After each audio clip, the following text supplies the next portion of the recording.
as I was doing my workout, I was like, how would future Devon feel about this workout? Right? How does future Devon benefiting from this workout today? How does me working out today give me the physical energy to run with my kids in 10 years? Right? How does me working out today give me the lungs and the capacity to be able to be on stage and give a speech to 200 people in the future? Right? So really thinking about how the exercise or the things that you're doing today are preparing you for your future. Thank y'all for tapping into another Melanated Married Millionaires in the Making show. Make sure y'all engage with us by leaving a comment or asking a question below. And of course, Queen, where can they go to stay tapped in? Stay connected with us by going to theem4show.com and follow us on Instagram at theem4show. Now, let's get into the episode. On family, welcome back, y'all, to the Melanated Married Millionaires in the Making. I'm your host, Devon Truvel, creator of Black Wall Street, the board game, and y'all know, as usual, I got my smiling, my beautiful, my royal, my funny queen herself. Please introduce yourself. What's going on, everybody? My name is Sinclair, aka the Health Nerd. And yes, I am funny. I don't have to tell anybody to laugh at my jokes. Oh, that's how you feel? That's how you feel? We shooting shots. We just getting right to it, huh? Goodness. Pew, pew. For context, for those that are listening and watching, I let our guests know if they feel so inclined that they could laugh at my corny jokes. I just wanted to make sure that the space was made comfortable and safe for laughter. That's all. I was just being intentional about setting that space. That's it, Queen. He was telling her to laugh at his jokes, y'all. In that's how nicer I heard words. It. That's how she heard it. I'm just saying. And my argument was, if you have to tell people to laugh at your jokes, are you really funny? I've never told anybody to laugh at my jokes. They just what? They do as they do as they do as they will. Oh goodness. But we got another guest for y'all today. All right. We got another guest who's gonna talk that real estate talk. And I think usually when we bring real estate professionals on, we really focus on the buying side, right? Because that's where our mindset that's is. Where we're most familiar with. That's where we're most familiar. Like, we haven't sold real estate ever. We've only been in the purchase seat. And our goal is to never sell. We'll see if this guest can talk us out of it. But our goal is to always buy and hold for the long term so we can pass it down to our descendants in the future. But we understand that sometimes there's markets, there's times, there's life circumstances that cause you to sell. And when you do, M4 community, we want to make sure you're making the right decisions. All right. So we're going to welcome in our guest. We got Latoria Williams from Bright Star Estates in the building. How you living, Queen Williams? I am good. How are you guys? We're amazing. We're glowing. We just ate lunch. It's been a great day, to be honest with you, Latoria. That is awesome. I just want to say I love your intro. Like, I could just watch it on a loop. I love the intro. Thank you. Wish more people on YouTube were like you, because a lot of people, when that intro video comes off, they jump off the videos. We're looking at the analytics. We see y'all YouTubers. We see you. But can you give us a little bit of an intro onto where you practice real estate and how long you've been in the game? Yeah, thank you. So my office is in Rancho Cucamonga, so I'm primarily in the Inland Empire. That is also where I live, but I'm from the Los Angeles area. Grew up in Linwood. My church is still in Linwood. So I have family in the LA area. So a number of my clients are still in the LA area, and they've decided to commute to or move to the Inland Empire. And also that's where I'm growing my base now. So I've been practicing real estate for the last 6 years. I love it. I started part-time. I was in pharmaceutical sales for 15 years and decided after a number of restructurings and layoffs that I needed to find something that I had more control, although we don't have full control, but you know what I mean? Just a little bit more say in my financial future. And so I started dabbling into real estate and found that I loved it. And then the goal became to become so busy that real estate felt more full-time than part-time. And once it got to that point, that's when I decided to take the leap, afraid, terrified, but yet still did it. Nice. Congrats. Yes. And you told, you got a little personal with us about saying the layoffs and the ups and downs of the pharmaceutical industry, right? Which is real. There's been a lot of people, specifically within the past maybe 2 years, who have experienced layoffs because of the economy due to the pandemic and other global things. So you wanted to start something that you can have control over, right? Can you Mhm. just talk about what that control feels like, either the stressful side of entrepreneurship, which we know firsthand sometimes it gets stressful, but also just that peace and that just sense of agency that you have when you do have control over your destiny, over your business. Yeah, thank you. That's a great question. It was really hard because with pharmaceutical sales, it's when you think of the term golden handcuffs, like that industry is that. You have a really great job. I had really great benefits, Mm. great pay. I had a company car with a gas card. And Ooh, wait, what? You was balling out there. right. And I love my colleagues. I love my business. I love my clients. There was really no reason to go other than every year I found that I was waiting to find out if I still had that job. And there Mm. was one year where I had been promoted into a position that I was working really hard for. It was more of an exec accounting role. And then I got demoted, and my really good friend and counterpart was let go.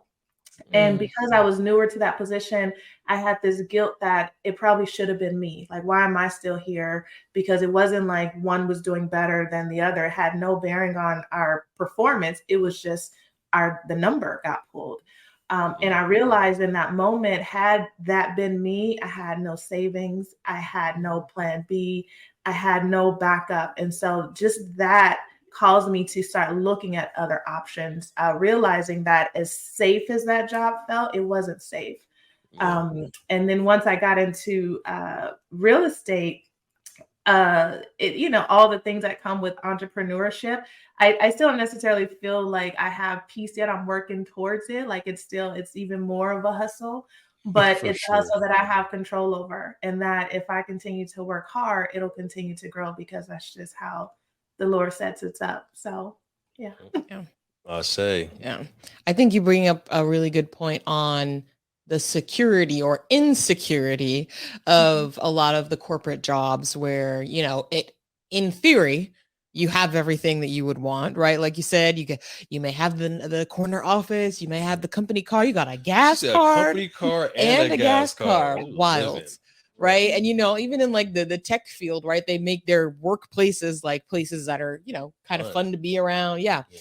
And it makes it so that it's like, why would I go anywhere? But to Right. your point, that can be snatched from you at any given point Mm. Mhm. because you have no control over your stake in that company, right? Unless you own the company or you're a part of the family that owns that company, like at any given moment, they can just decide, like, actually, we We need that don't need you. role, or yeah, Yeah. or we don't need you either way. Yeah. So I feel like Right. that's such an interesting thing that you experienced firsthand that unfortunately I think a lot of folks learn the hard way of, like, that does happen to them and then they realize they have no backup plan and now they have to figure it out. So I really wanted to commend you of being proactive and really figuring out, like, okay, how can I create a backup plan? Like, Mhm. what is going to be if something goes wrong, let me have a plan B. Because I think, yeah, when we get inundated in our jobs and you see the ladder, you see the corporate ladder, you see, okay, I just have to do this to get here, to get here, to get here. But it often doesn't happen that way. And again, we don't control that, right? It's not in our hands. Whereas, Mm. yes, the entrepreneurship world, there's a lot of unknowns.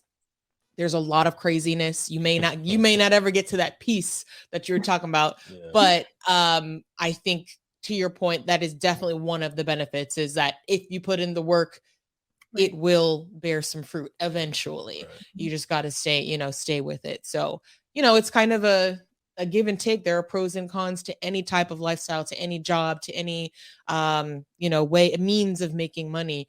It's just about which one is going to work for you and your lifestyle and your mindset. Oh yeah, Right. for sure. Absolutely. So when you were talking about real estate, Latoria, I don't know if you noticed, but your vibe changed a little bit, Mhm. right? You were talking about your pharmaceutical career and how you went through that, but and then you were like, and then I found real estate, and then like your eyes lit up, you started to smile. So can you talk a little bit about what you love about real estate? How did you find this market, and what has kept you inside of this industry?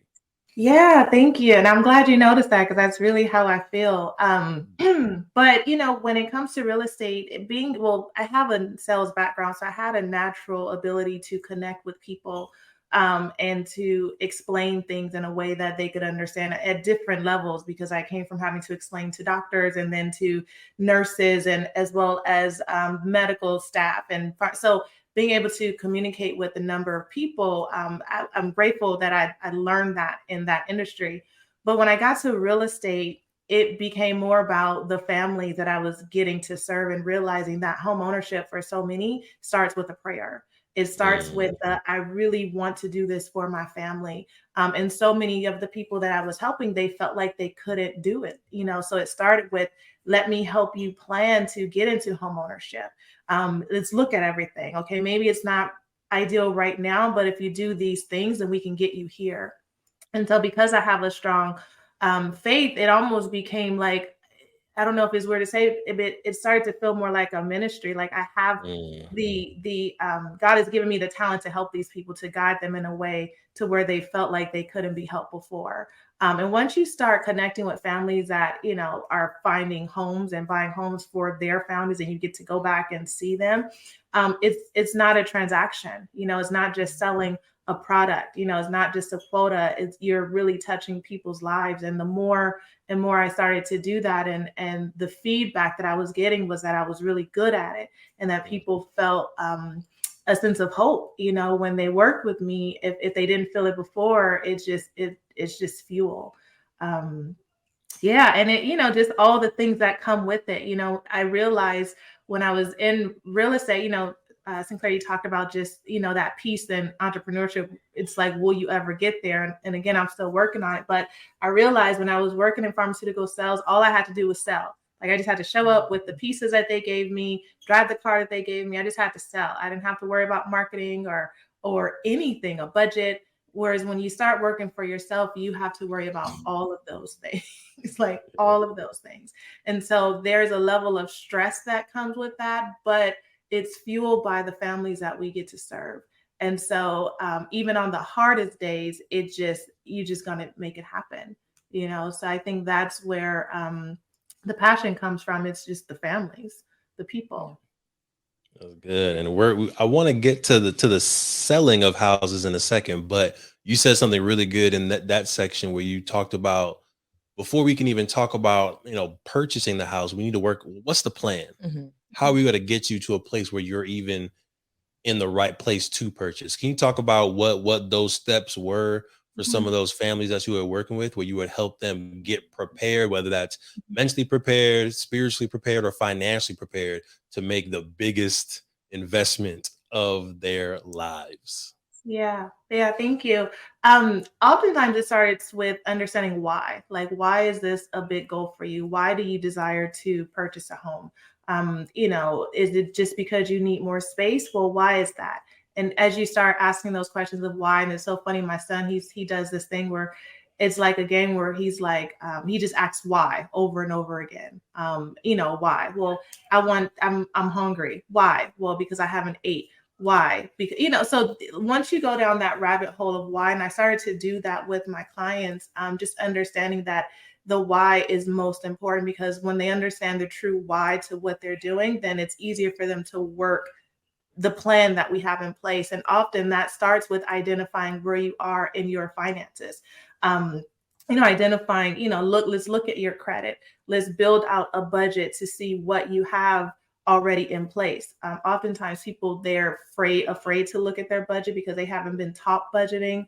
The credit report is, that can be a challenge. There are times where people have things on their credit that they didn't even know that they had on their credit. And on the other side, they think that it's so bad that they can't get into a home. Yet when we look at it, it's like, oh no, you're great. All you have to do is this little thing and we're already ready. And so I would say the first step is helping people to understand where they are in their situation in order to get to where they're going. And often that requires speaking with the lender so that they can look at the finances to get a very clear picture on where they are and what steps are necessary to get them, to step one, which is pre-approved. Nice. You said Sinclair's favorite word in there. And I don't know if you know this, but Sinclair's favorite word, probably in the entire dictionary, is budget. Oh, Nails on a chalkboard. Oh, listen, every time we try to plan a vacation, we try to plan a business retreat, and then I even mention that word, Latoria, I'm in trouble. She gives me the eyebrow like, did you say budget? I just want an unlimited credit card. Sorry. That's what I want. And just to be able to live life. That's what I want. Is that too much to ask? Yeah. Yes. Yes, it is. Okay. All right. But anyways, I think budget is very important. I think it is important, and it's a necessary step in, I think, the home buying or selling process. Is what can you actually afford? Because what you want to avoid is, yes, you may qualify for something, but can you afford it? Those are two very different kind of scenarios, right? Just because you can qualify for something on paper doesn't mean that that's the right decision for you. And so you really want to make sure that whatever you have to spend on a monthly basis, you're not overextending yourself, right? You don't want to get into the situation where you purchase a big lavish home and now most of your paycheck every month is going towards your mortgage, and you have no money to do anything. Right. You can't go to the movies. You can't go shopping. You can't buy, gifts for your friends. You can't do anything because, yes, you're sitting in a nice home, but you don't have money for those other things that make life enjoyable. So I think it is important to have a budget, really list out like what is important to you, make sure that all of those buckets are covered, and then figure out, now based on this, what can we afford?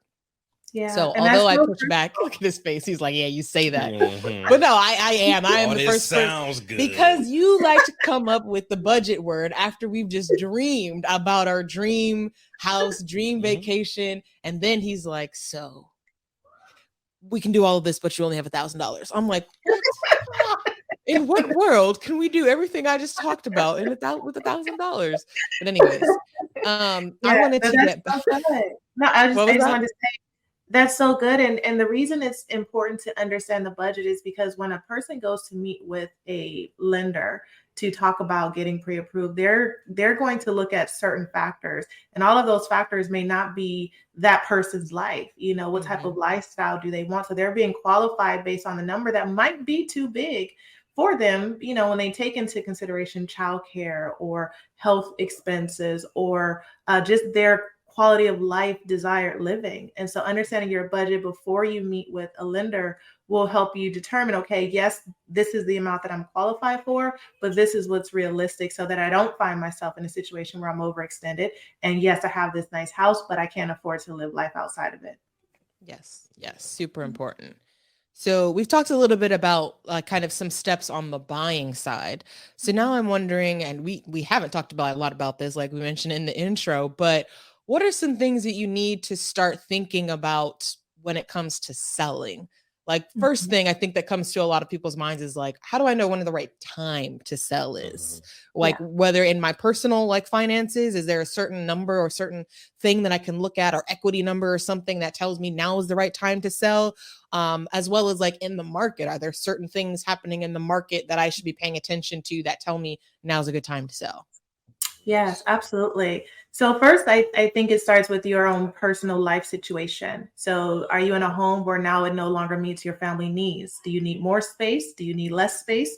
Have you had a life-changing situation, death, divorce, things like that will require it? Has your job changed and you have to commute? So when you look at the factors that affect your life, I think those are the first things to consider when it comes time to selling. Outside of that, it is the market. When you look at the market today, let's say October 1st, 2023, today, we're in a seller's market where it makes sense to sell your home because there's a lot of, there's low inventory, there's demand for your home.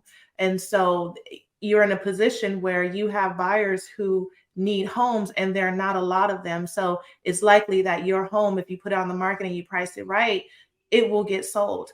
We're also in a unique situation because we've come out of the unicorn years of with the pandemic, where people have so much equity in their homes. The equity has been driven up so fast to where now people are in high equity positions where if they sell, they can use those funds to purchase another property in another location that's more desirable or a different size, or an investment.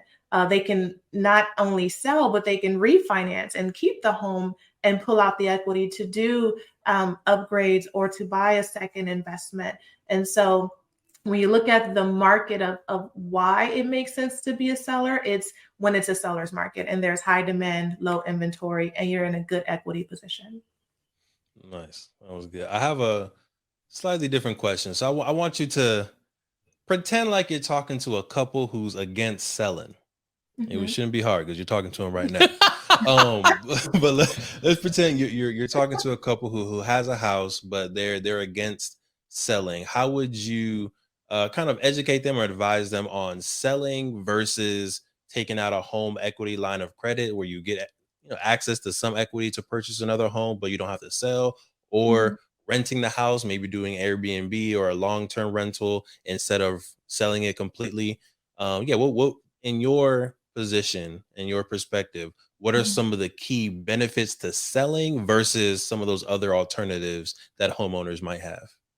Yeah, that's a great question. I think if you are against selling, it's likely because you value buy and hold and having multiple properties potentially. Like that might be a goal to acquire more properties. And so in this situation, if you have high equity, it makes sense to tap into it and to use it, because the equity is only beneficial if you're going to use it. People who like the idea of having equity, that's a good thing. But if you're not using it, then it really doesn't matter because it's not available to you. So if you're looking to sell and use it, then that's but also you can still leverage it. So this is where leverage comes in, where you can use it to get more properties that you can buy and hold on to before the market changes. And now we're not in an equity position. And so the thing about real estate, the values will go up and down, but we know they'll likely go back up. And so if we're in a situation now where people have like a lot of equity, I have clients who have $400,000 of equity in their home. And yes, that sounds good, but if you're not tapping into it and using it like so many other people do, then what is it really for? Like it's there, but it's not, it's to be used, or it can be used to benefit you and your family long-term. And when you get into investments, the idea of using money from one property to buy another property where you can, say it's another home, a secondary home, you can put a renter in there that will pay the mortgage essentially for you. So you're not increasing your monthly bills, you're increasing your assets, because we know that there's always going to be a space for renters. Then it just makes sense to leverage it. And I think that's a great thing. I'm completely for buy and hold, and leveraging the income from those investments to continue to buy more buy and hold properties. Nice. I think at the end of the day, and I want to come back to a few things that you said, but I think at the end of the day, if you do not have a desire to own multiple properties and need capital to fund your next purchase, then I think selling makes the most sense, right? But if you are looking to create that generational wealth, to have properties to pass down, and then I think there are other ways to leverage that money. And to your point on like the equity is there, but it's nothing unless you're actually tapping into it. It's almost like, and I believe I'm pulling this reference from the Bigger Pockets podcast, so I don't want to say that I'm creating this analogy here, but it's like equity built in a home is almost like potential energy. And I am a health physics nerd. Yeah, health nerd in general, engineering background. So think about physics and like a swing, right? You're pushing a child on a swing. When you're pulling them back and they're like, oh, you're gonna let me go, let me go, right? You are creating potential energy. Yeah. They're not necessarily having fun yet because they're not moving, right? It's just like that, whoa, the potential, but there's nothing there yet, right? It's just potential. Until you let go and they actually are in motion and, oh my God, this is so much fun, right? It's not actually anything real, tangible. So it's almost like the equity, until you tap into it, is simply potential It's Mhm. potential energy, but it does not realize, it doesn't become kinetic energy, which is the actual, Talk it. it's actual movement of energy. It doesn't become that until you sell it or refinance it or get a HELOC or something that you can actually use and it become a liquid cash. Yeah, beautiful. That's such a beautiful analogy. Yes, exactly. Thank you. Like what she said. Right, yes. But I wanted to know, so let's say you decide that selling is right for you in your situation. What are some things that you can do to really maximize your selling process, right? Whether it's like, how can I make sure that I'm selling my house for top dollar? Like I don't want to be lowballed here. I want top dollar. What are some things that I should be thinking about and doing before putting it out on the market? Yeah, definitely it's going to come down to working with a really great realtor that can help guide you through that process. Excuse me. We always recommend talking with family and friends who've had good experiences with realtors to get someone who can help navigate that process with understanding the market value of your home. So looking at the market, what has sold, doing a comparative market analysis to say, well, based on your home, its size and recent sales, this is what we can expect to net from your home. There are a few different strategies. Sometimes it's not always ideal to list your home at the top of the market because you may scare some people off and draw in less opportunities for negotiation. Sorry, guys. No worries. And so understanding that, you want to work with a realtor who will help you to identify what is going to be the best starting price to put your home on the market, because the first week generally is when you're going to get most eyeballs on your market. So you want to start off strong, not too high, but also not too low. So pricing it right. Also getting your home prepared to go on the market before you go on the market. So having someone to come in to give you advice on how to best stage your home if it needs staging, or how to, most oftentimes people need to declutter, take down some things, remove personal items. And you're going to start moving anyway. So why not pack up the things that are extra?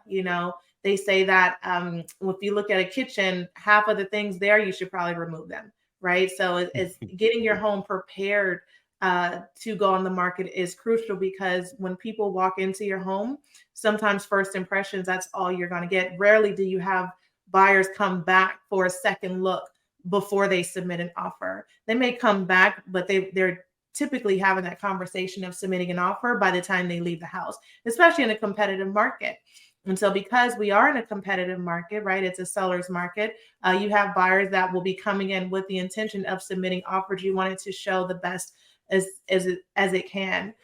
If you're going to do any type of upgrades, speaking to your realtor on what are some of the things that are going to be most cost efficient, because not everything is, and some things are a waste of money and or your time.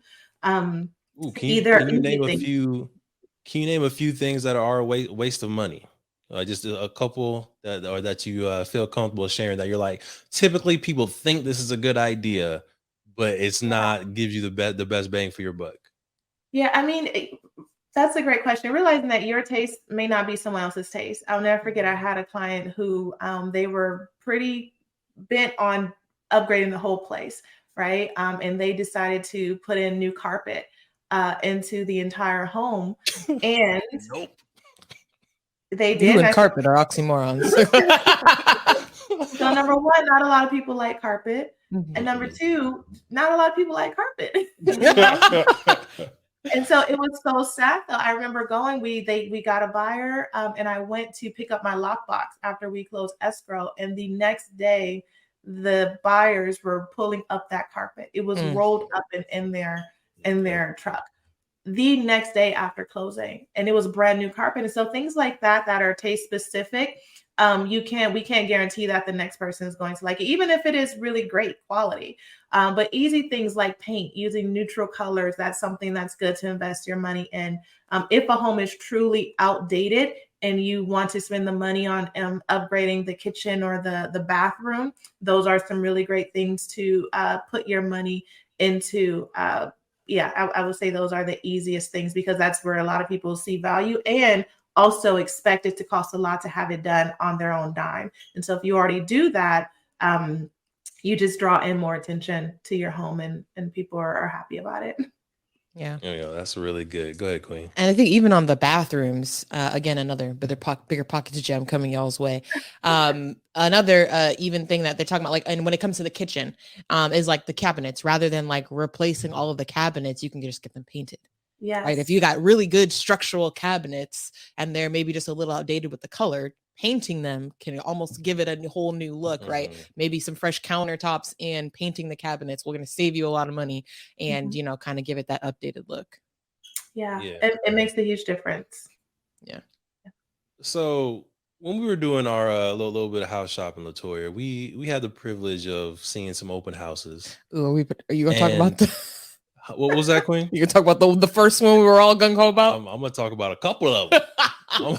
So there were a couple homes where it didn't seem like they were expecting anybody to come in their house at all. Like we're talking about like dog poop and stuff around the kitchen.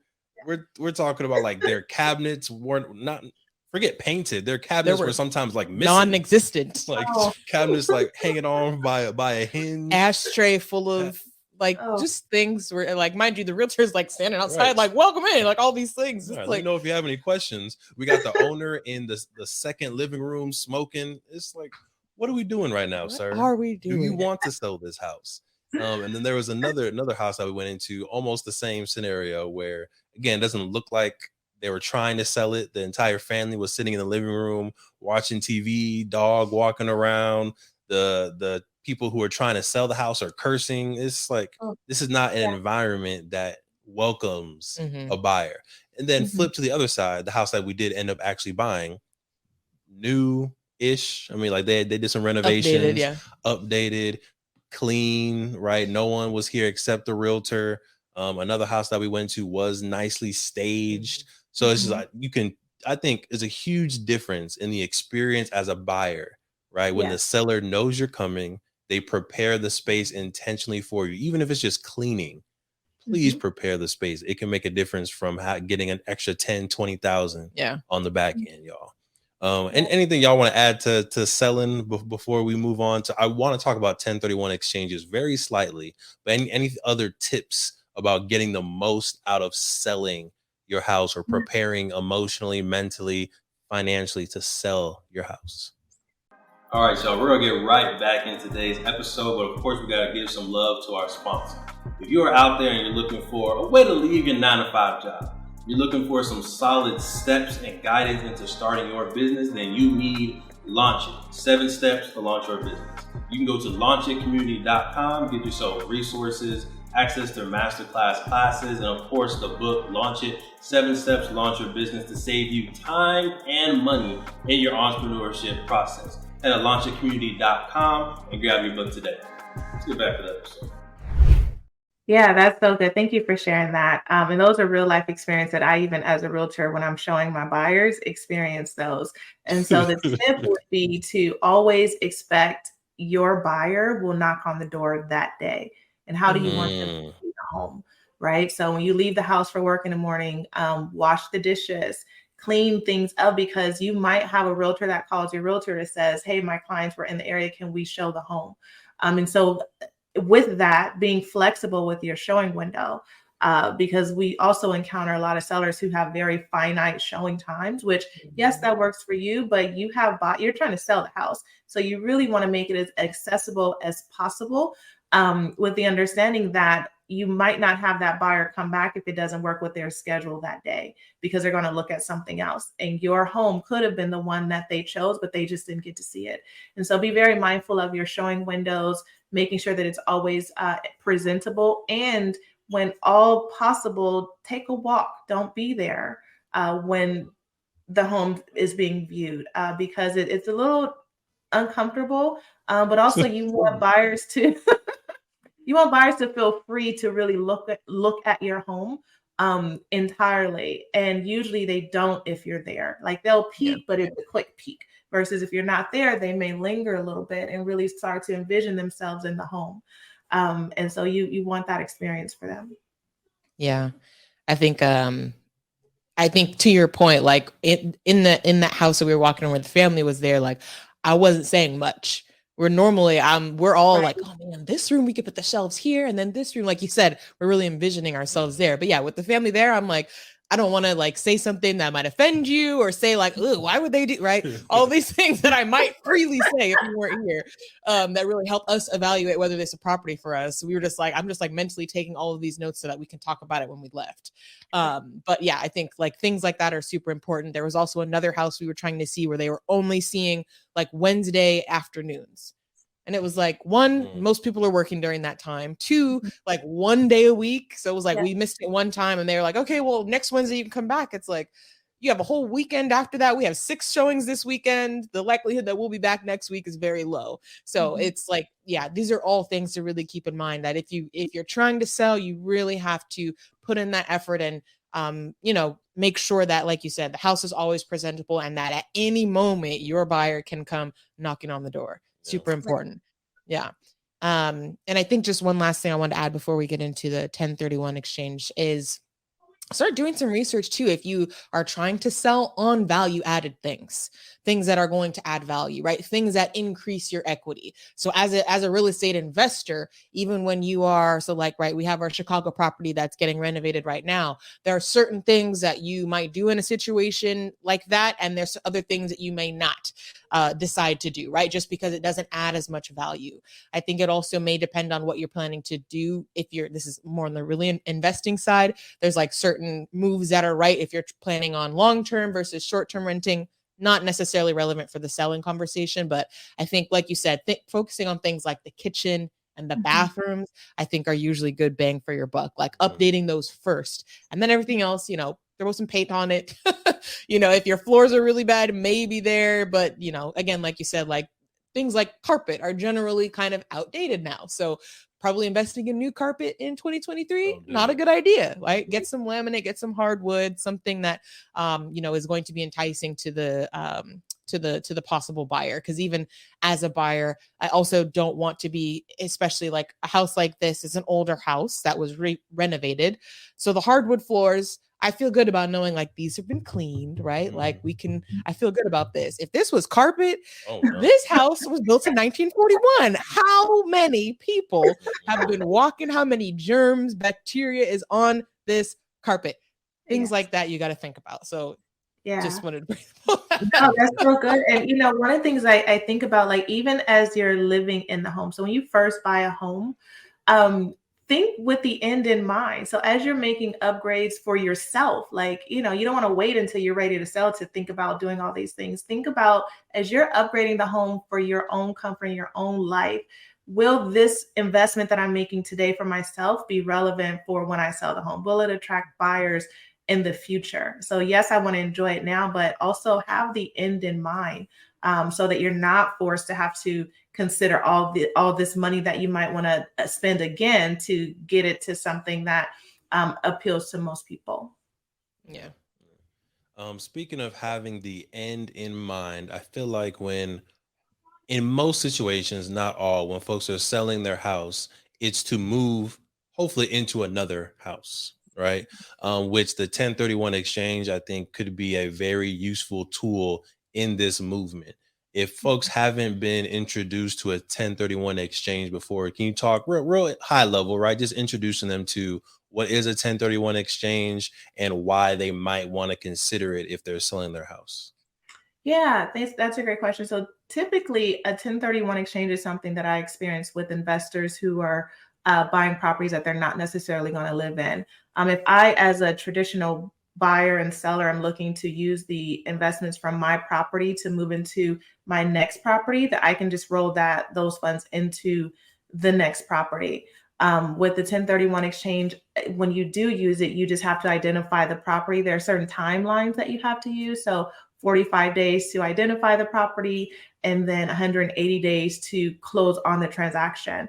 And you're using what's called a qualified intermediary to foster that process. And so you have a company that's working with you to ensure that the process is done.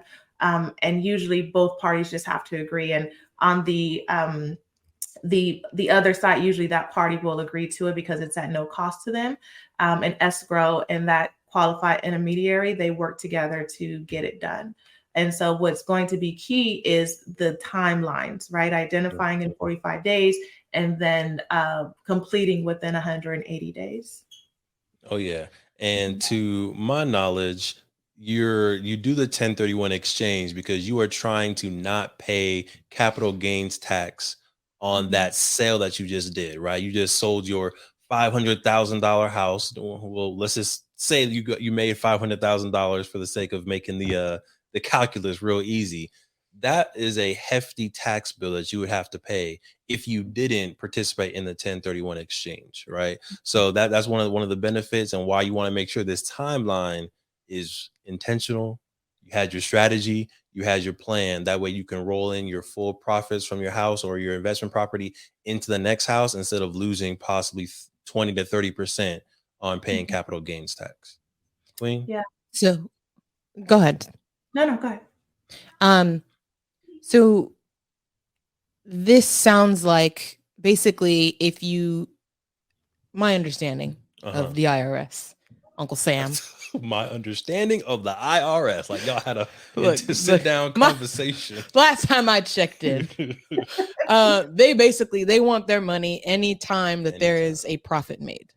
So, and I'm taking it like a step back because this was a hard concept for me to grasp, I think, when you introduced this idea to me. So if you are going to sell your house and you want to take that profit, right? Like you said, $500,000 is, let's say, what you would make. Of course, if you're not using the 1031 exchange and you're just selling, then that now is considered profit. And Uncle Sam is going to take his 30%. What's capital gains? Capital gains, it ranges. I don't want to get from 20 to 30% is the range that I will give on here. But disclaimer, make sure y'all do your own research. Yes. So somewhere between 20 and 30% is going to go towards taxes. You will not see that money. And alternatively, so basically, as soon as that cash becomes liquid, becomes something that you can kinetic energy, right? It becomes. Stick with the analogy. Thank you. It comes from potential energy now into kinetic energy, something you can use to go buy other things. They're going to want their cut. Now, the 1031 exchange basically allows you to just move potential energy from here and move it into potential energy over here. Exactly. Is that correct? So basically, you're taking this money and I'm going to sell my house, but rather than giving me liquid cash from it, I just want these funds to go towards buying this house now for me. Is that what we're saying that a 1031 exchange does, basically? Yes, that is what I am saying, but we will see if Latoria has anything different to say. Yeah, that is all true. So it is saying that. However, when you're in my personal experience, I had a condo that I purchased in Corona, and I lived in it for 9 years, and then rented it out, and then decided to sell it. And so because there's a rule that if you've lived in it for the last 5 years, assuming you're single, $250,000 profit you can take. And if you're married, $500,000 without paying capital gains if you're rolling it into, or not even if you're rolling it, because I didn't use those funds to purchase another property. But because I owned the property as a single person, the net proceeds were less than $250,000. I did not have to use a 1031 exchange for those funds because it was under that threshold. And I lived in the property with two out of the last 5 years that it had been rented. And so there's another alternative for just, if you're looking to use those funds as a homeowner to get into another property without having to go through the 1031 exchange if you've lived in it and you're moving to another primary residence. That's really good. Can you repeat those thresholds one more time for our note takers out there? Yeah. So if you're single, the proceeds under $250,000. If you're married, it's $500,000 proceeds. Sorry, go ahead. I was gonna say real quickly, it's very important. The profit, right? Not the total sale, the profit under 250 for a single, and the profit under 500,000 if you are a powerful married couple. Queen, hit us. So I just wanted to clarify. So for the folks that you were talking about, how you said you have some clients that have like $300,000 and $400,000 of equity built. If they were to sell their house, they would probably be over. Oh, they're good. They're married. Oh, if they're married. If they're married. Yeah, if they're married. And the part that's would be subject to that capital gains is the portion over those thresholds. So it wouldn't be the full amount. Okay. Really That's good. to know. That's really good. Oh yeah. See, man, y'all better stay tapped into the M4 show. We Y'all just learned something new. Right. We just learned some good stuff. Now I do want to ask if you care to share, what were some of the signals in the market that led you to selling your condo? Like, what were some things that, as a real estate professional, but also as the person doing the selling, you were out there looking, you know what? I think this is actually a great time to sell. Yeah, well, at that time, it was a condo that I had purchased when I was single. And so I had had it for 9 years, and I had renters in there, and I had built up so much equity that I knew I could do something with the equity versus clearing maybe 125, $150 on the rent that I was getting. So once the tenant paid the rent, it was a condo, the bills were paid, all of those things, I would net maybe $150 a month. And so when I looked at what I was making on the property at that time, it just felt like, no, I could really leverage this money to do something with my new home, or have it, just something else to do with it. And to be quite honest, I didn't intend to hold on to it forever. I purchased that property during the 2008 housing crisis. And I remember purchasing it, just me and my daughter. I got into home ownership. I actually went under because the market was still shifting.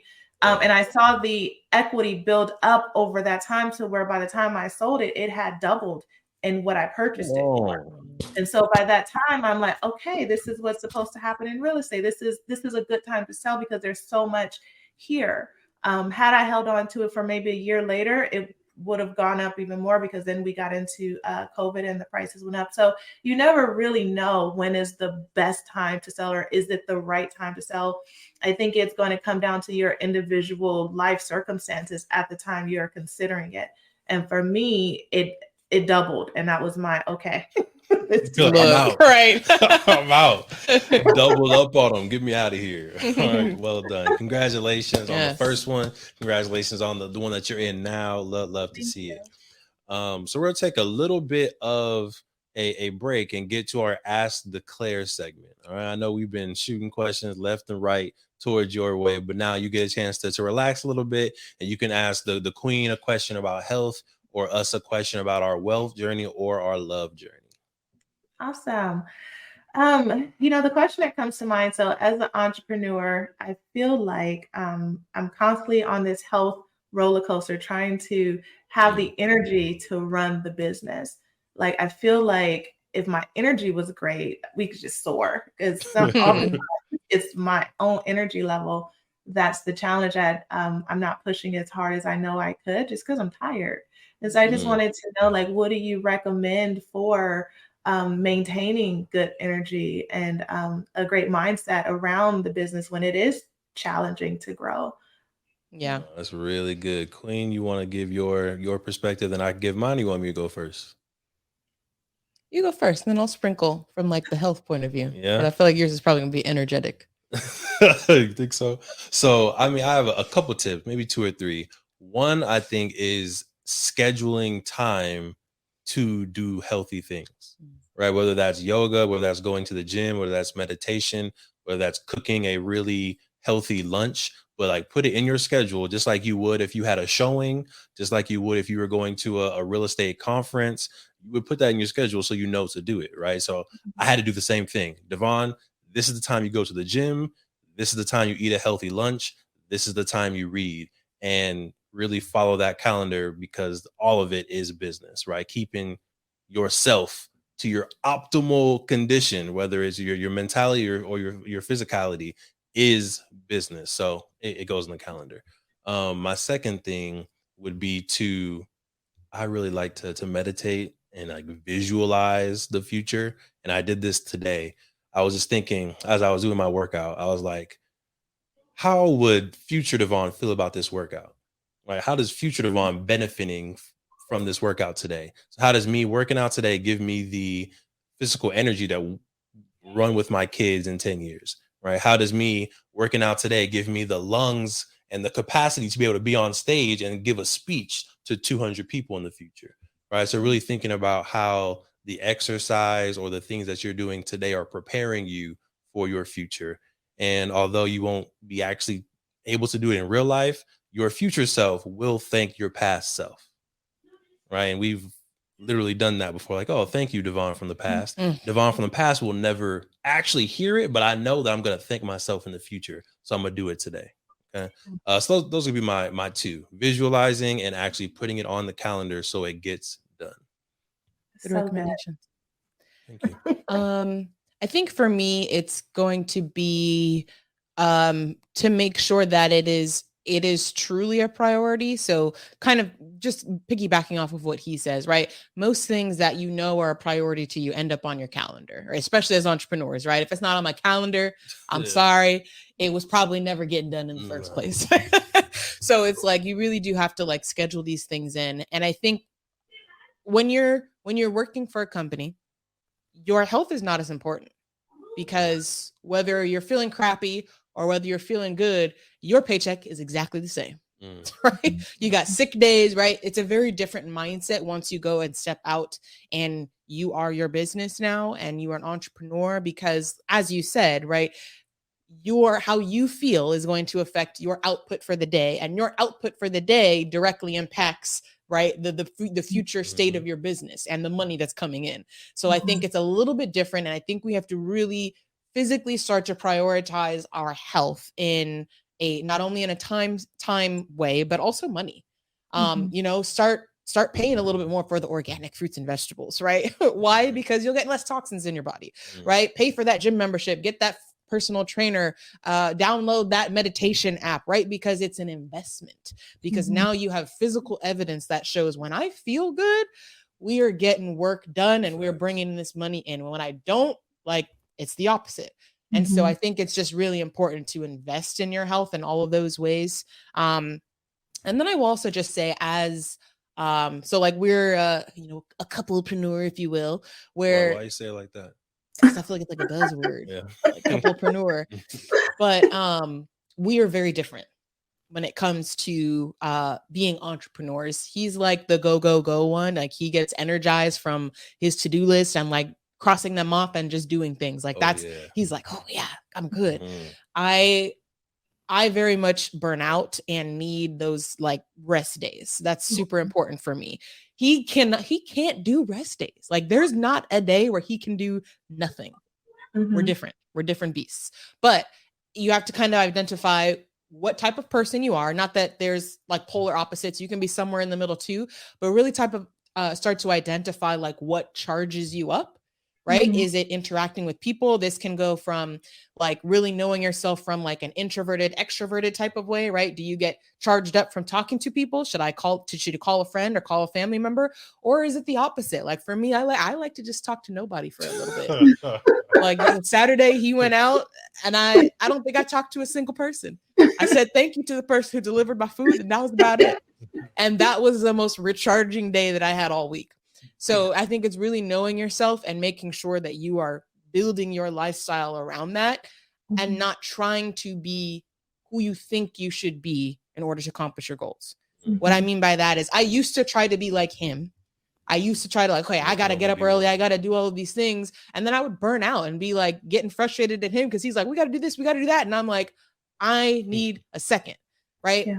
That's not his fault. He's doing what he needs to do. And I need to just honor myself and know that I need a break time. So on Sunday, mornings, if I'm sitting in bed and he's up working, like that's okay, because he's doing what he needs to do and I'm doing what I need to do. And both of us are getting to the results of keeping us energized, keeping us, doing what we need to do for the business. So that's a really long way to answer your question. But I think it's knowing yourself, knowing what is relaxing and recharging for you, and scheduling those things in on a daily, weekly, monthly basis, depending on whatever it is, whether it's a massage.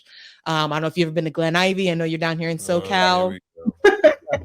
I love it. We spent a day at Glen Ivy and we left feeling so good. So we said we were going to make a like once a quarter a Glen Ivy day. We have not put that into the calendar yet. Not yet. So we need to take our own advice here. It's not hurry for me. I'm gonna go ahead and put it in the calendar then. But long story short, right? Prioritize, put what relaxes you and what recharges you onto the calendar. Otherwise, it won't get done. Because again, we know how entrepreneurship works. You'll always have something to do. There will always be something to fill the time unless you designate that time for something that's going to be good for you. Very good. Thank you. Thank you. Thank you both. Yes. It's like keep on keeping on. Right? So right now, what are some things that you do, Latoria, that give you or recharge you, give you energy or recharge you, either in the business or outside of the business? Definitely working out. I started working out in the morning, early in the morning, going for a run. I started last Christmas, and I've been pretty consistent with that. So that's been helpful. Not necessarily for the exercise, but for the mental clarity that time of morning brings for me, especially being outside. And it's a prayer time, it's a talk to God, it's a listen time. And it's nobody, like, you should not be calling me at that time. So it's a very distracted time. But that's been what's been helpful. But I love the ideas that you guys gave, and I know to schedule, but I'm not as intentional as scheduling self-help or care as I am with my business and my schedule. And so I'm just not, like, it sounds good, but I don't do it. So thank you. Of course. Yeah. So now I want to get a little bit back to the podcast and ask you a very serious question, Latoria. Are you ready? I'm ready, I think. There's a little Question bit of mark. hesitation. Yeah, a little bit of hesitation there. We're good. You're safe space. Now usually we ask a very specific question. I'm going to remix the question that we usually ask for this guest, and that question is, Latoria, do you believe every family should own real estate? Oh, that's a good Do question. you believe every family, right? When we're talking about, couples, their children, or however folks identify as a family, should own at least one piece of real estate? Give us your perspective. I want everyone to own real estate. I really do. I want them to, but first of all, I want you to want it for yourself. And if you don't, I at least want you to understand why you should, but it still is going to come down to your finances. Are you someone that can have your finances in order? Because it can be a blessing to a burden very quickly. And so if you're someone who is not, or you're not willing to do that, those things, having a home, maintenance is required. So you have to be someone who's willing to do the work to keep it maintained, to keep it, the finances together. So if you're willing to do all those things, I want it to be for you, because I feel understanding the value in real estate, there is no way that I could have saved the amount of equity that I got from that investment property that I spoke to had I been renting. Like, I couldn't have saved that amount to do other things in life. And when we talk about wealth creation, real estate, it sounds very like, oh, everybody says that. That's because it's true. Like, there's so much value in what you're able to do, not only just buy and hold, but helping your family, being in a position to leverage the equity to help your children off to college, or to help, life crisis, like having that untapped or kinetic energy, that potential energy that real estate brings is just super valuable. And so I want everyone to at least consider it as an option for them, because it's possible and it's attainable. And it's also what gives a lot of people a head start. When I was in pharmaceutical sales, I remember I used to talk to my doctors during lunch. Like, I would bring them lunch to talk about our products, but we talk about life. And when I would hear my Asian doctors or my Indian doctors talking about getting their kids ready for college, and they were buying the properties that they would live in instead of sending them to the dorm, and have them get roommates to help pay for the mortgage. And then once they graduated, they were going to use that house to either sell it and allow them to invest in their next property or into a business. I'm like, we're not talking about that in my community. Like, we need to have these type of conversations. And so I realized that was the power of real estate. Early on, their kids are being set up for success, while all they have to do is focus on the books and going to school. Their parents are setting them up for this type of success. So for those reasons, when, there are other cultures who are getting their families a head start, or I remember when I first started in real estate, and I would have lenders say, see if their family, if I had a buyer who needed more down payment, see if their family, they can get a gift. If someone can give them the money. And I'm like, who's giving $10,000? Sign me up. Who does that? Because that was foreign to me. I didn't know that that's what other families are in positions to do. I've had so many families who take, second loans to help their children get into their first homes, and they're leveraging their real estate to do that. And so not that you have to do those things, but just having the opportunity and the option to do those things. When you're renting, you don't. And not that renting's bad, because look, renting has its place, right? Sure. It definitely has its place. So it's not that it's bad, but I also understand that when I own my home, even if I have to sell it and I don't want to, there's likely equity that I can take with me to either buy a new home or just have money in my pocket. If I'm renting, I have to consider breaking the lease and owing money, and or hoping that I get the security deposit back after they've taken out the expenses, whether I agree to them or not, and then just leaving. And so you just don't have the same opportunities. And so I want it to be for everyone. Is it for everyone? I don't know. Yeah, I think you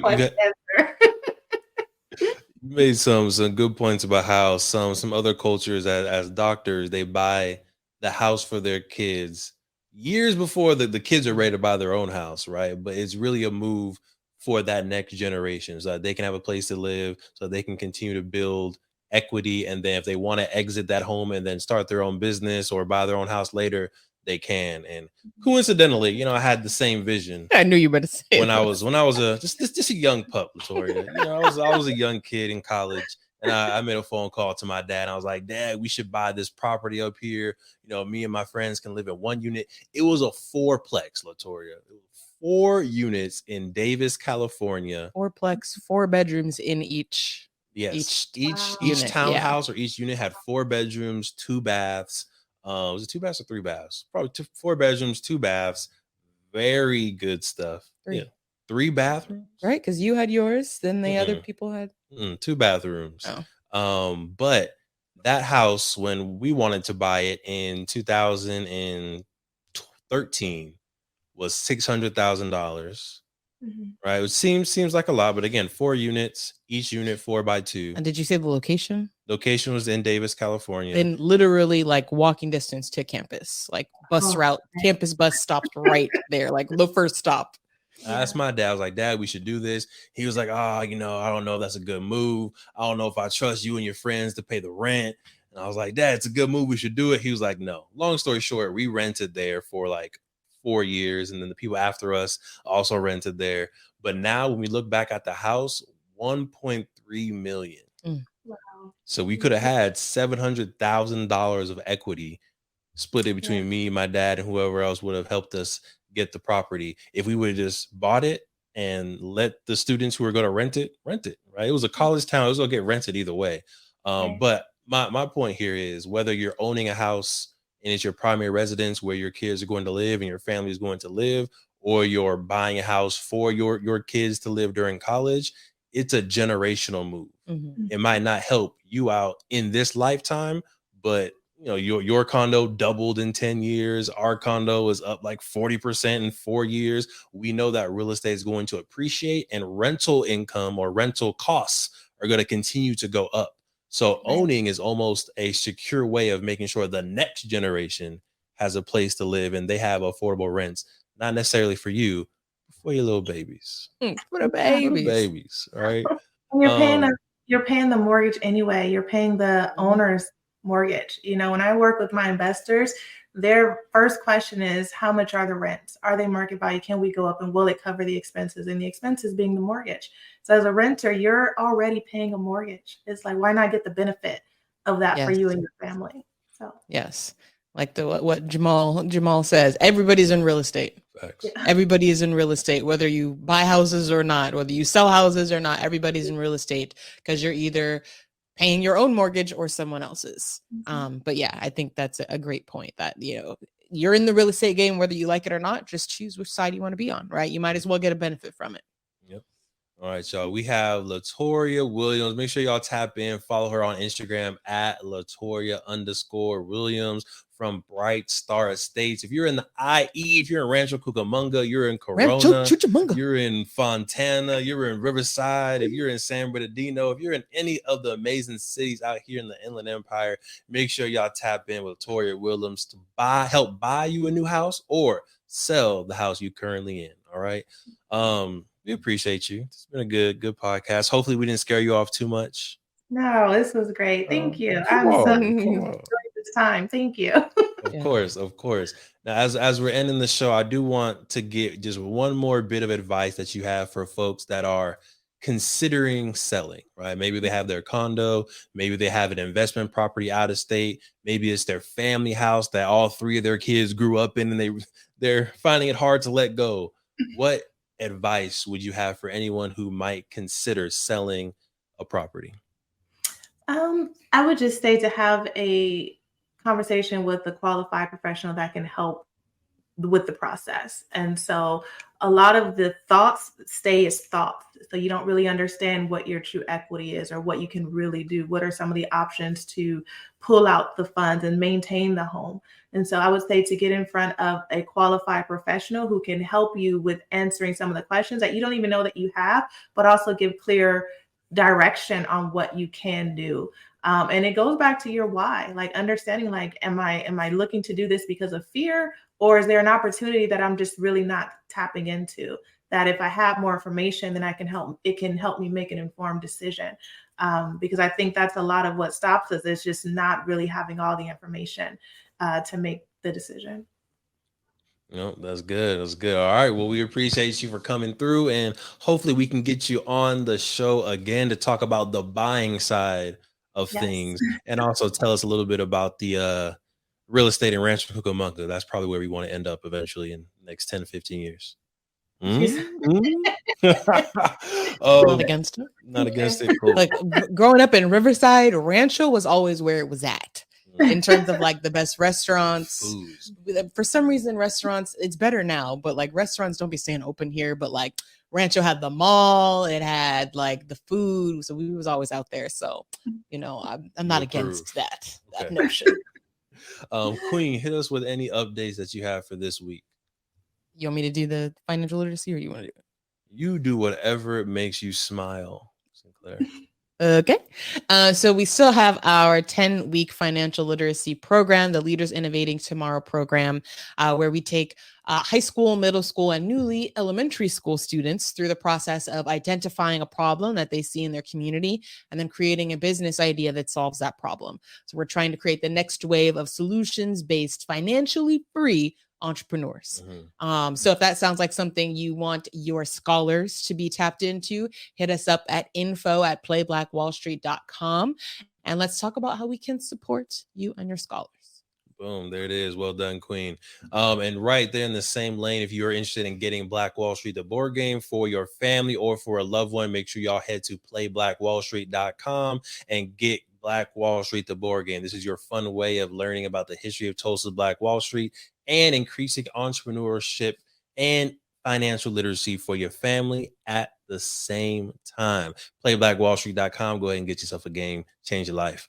We appreciate y'all's episode 176. Season in here. Season, right? Huge shout out to the entire M4 community.